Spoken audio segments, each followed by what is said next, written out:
Welcome to Take Care of Time, the tales and the exhales of caregivers. I'm your host, Beverly Nance, and I want to thank you for sticking with me and giving me a moment to rest and reset. Like many other caregivers and storytellers, I needed to catch my breath. I was out helping with a joyful wedding in our family, but now I'm back. I'm back in the story cellar where the mic is live and the typewriter is ready, and the stories are exciting and ready to be told. Today, we return to Rosa.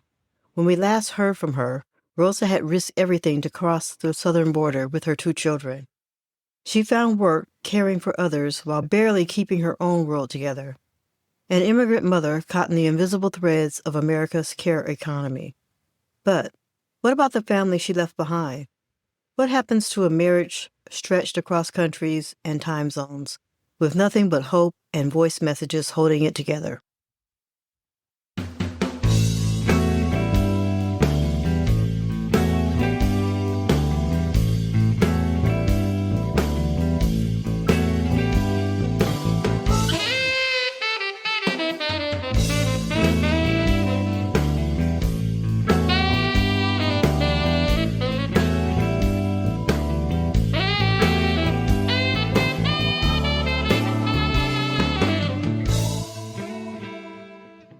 Today, we step into that quiet space between hearts across borders, across years, to meet Rosa's husband, Javier, still in their home country.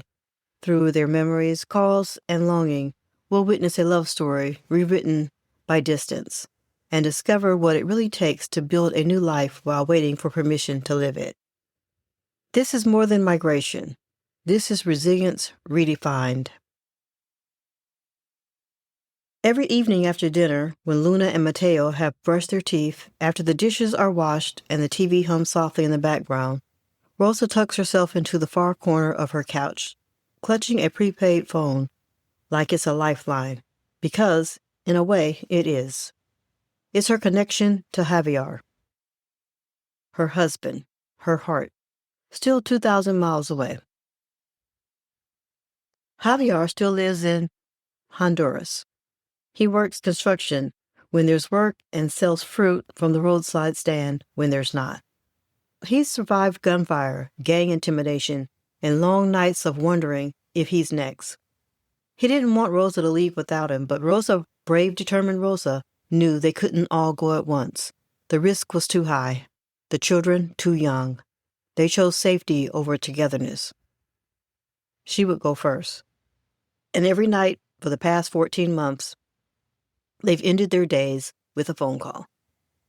Sometimes full of laughter, sometimes full of silence, always full of longing. "How's Mateo?" Javier asked one night. "He's still asking questions I can't answer," Rosa replies. "And Luna? She's doing well, reading everything in sight. She asked about you again." In Atlanta, Rosa has started to breathe more easily. She walks her children to school. She works under the table for an older woman who needs full-time care.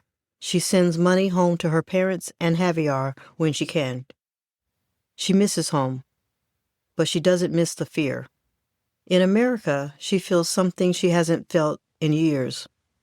Hope. Not just for her children, but for her husband too. And lately, Rosa's been thinking about asking Javier to come. But it's complicated. He doesn't have the same claim to asylum she does. The gang that threatened Rosa's cousin and tried to recruit Mateo didn't target Javier directly, and applying as a male asylum seeker is different. It's riskier, often harder to prove.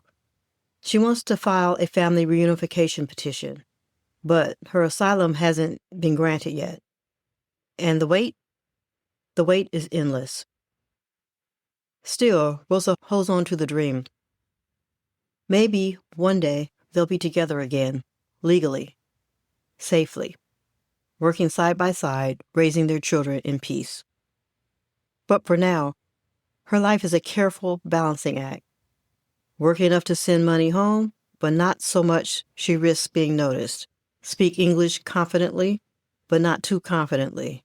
Raise 2 children alone in a foreign country, while trying not to lose her husband across a long-distance line. Rosa and Javier end their phone call by saying, "I love you." It's just after 6 a.m. and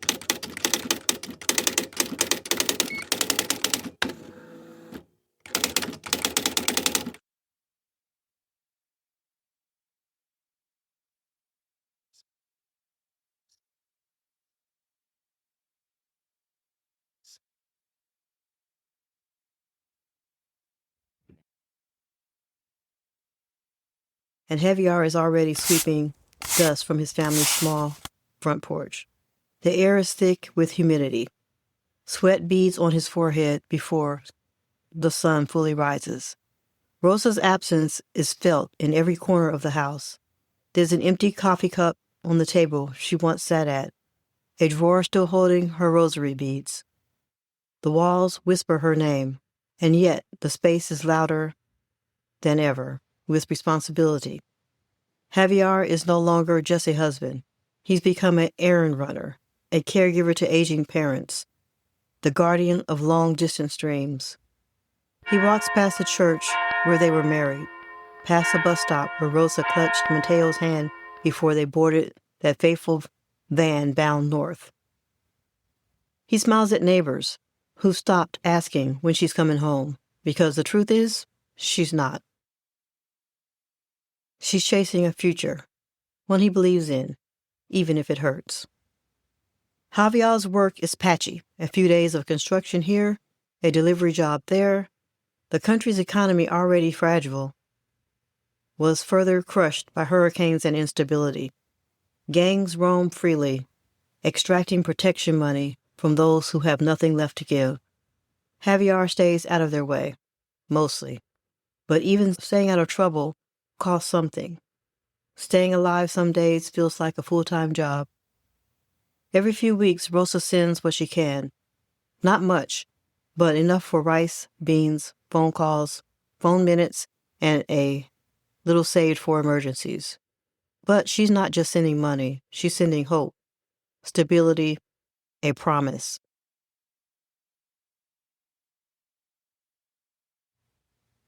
Javier rereads her letters like prayers.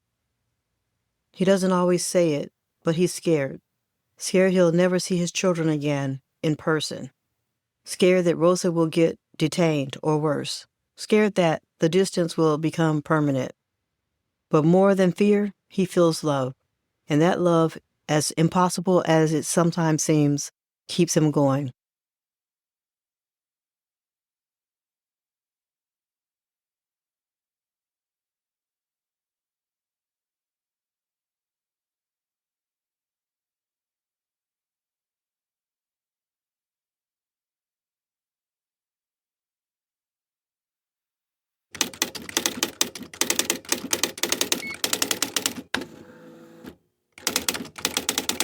Back in America, there are moments when Rosa wonders if the silence will swallow her whole.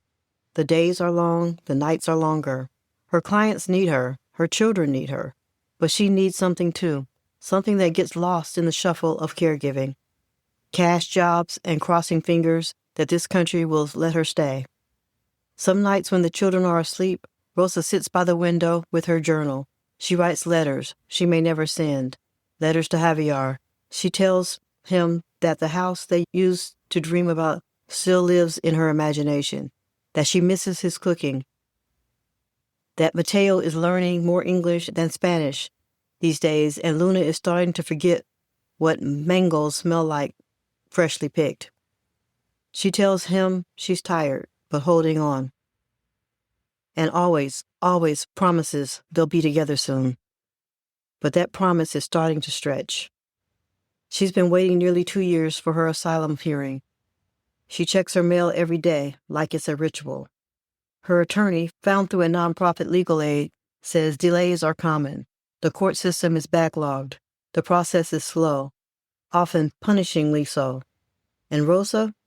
Rosa is undocumented, but not invisible. She clocks in quietly.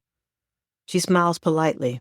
She works quietly. She smiles politely. She works hard, hoping her presence doesn't draw attention. Meanwhile, Javier waits in a city scarred by beauty and pain. Founded in 1578, once rich with silver mines and cobbled colonial charm, but the glimmer has faded. Today, it's a place of steep hills and steeper odds. Once called the City of Silver, has become one of the most dangerous cities in the Western Hemisphere, not because its people are violent, but because its systems are broken. Public hospitals run out of supplies, schools lose power mid-lesson, and still, people endure. Javier endures. In the same neighborhood where Rosa grew up, he kept her memory alive. He tends his mother's plants. He sends voice messages to his kids. He rehearses his English in a mirror even though no one is watching. Because hope, like love, requires maintenance. In America, Rosa knows the path ahead is long. The family reunification process isn't guaranteed. It's expensive, time-consuming, and riddled with red tape. She'll have to show proof of stability, income she can barely document because she's paid in cash. She'll have to navigate systems designed to filter her out, not let her in. But Rosa has crossed harder borders. She's fought harder battles. And now, more than ever, she needs her family to be whole, because caregiving isn't just what she does, it's who she is. She wants to do it with her husband by her side, to show her kids that even the deepest divide can be crossed with courage and faith. It's a rare day off. Rosa sits at the edge of her table in a small cafe on Brooklyn Highway, the kind that smells like cardamom, cumin, and old books. A community organizer named Marta has invited her to a gathering. Informal, no photos, no last names, just stories.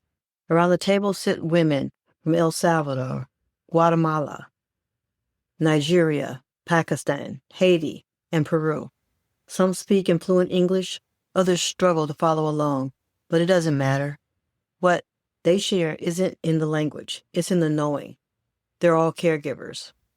Some clean houses, others care for children, seniors, or adults with disabilities. Most are paid in cash. Few have contracts. None have paid time off. And yet, they carry the emotional labor of entire families, sometimes multiple ones, on their backs. Rosa listens. Then she speaks. Her voice cracks, but her spine stays straight.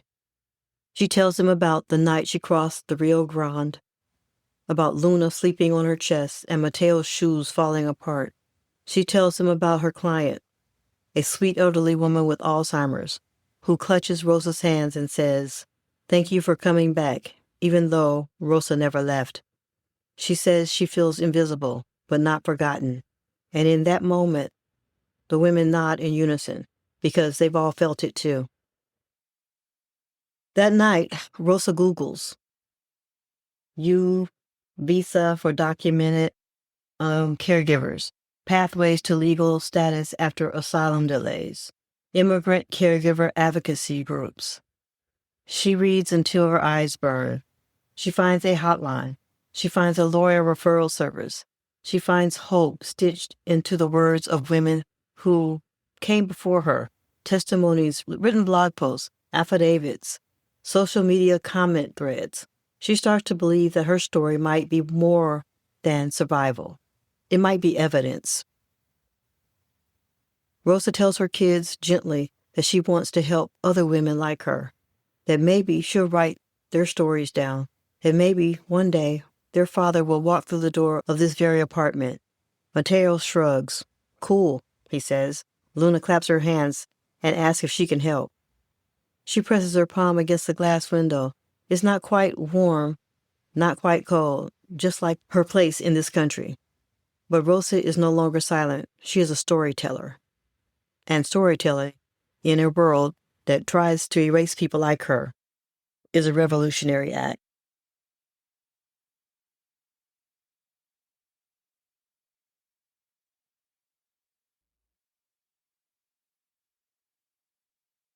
In our next episode, we continue Rosa's journey as an undocumented caregiver in Atlanta.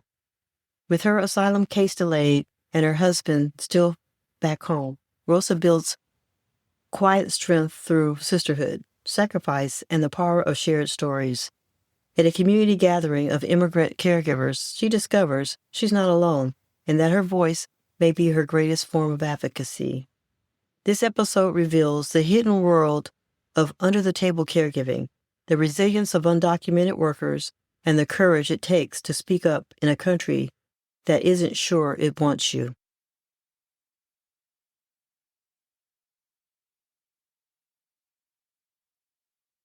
Before we wrap up, I would like to remind my fellow caregivers, documented or not, that rest is not earned, it's essential. The Take Care Time Respite Box was created just for you. Whether you're caring for your own family or someone else's, you deserve care too. Each box is curated with items that soothe, support, and remind you that you matter.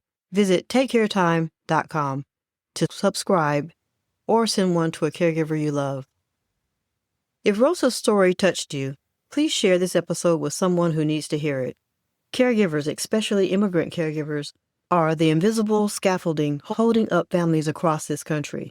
Let's make their work visible. And if you have a story of your own that you would like to tell, reach out to me.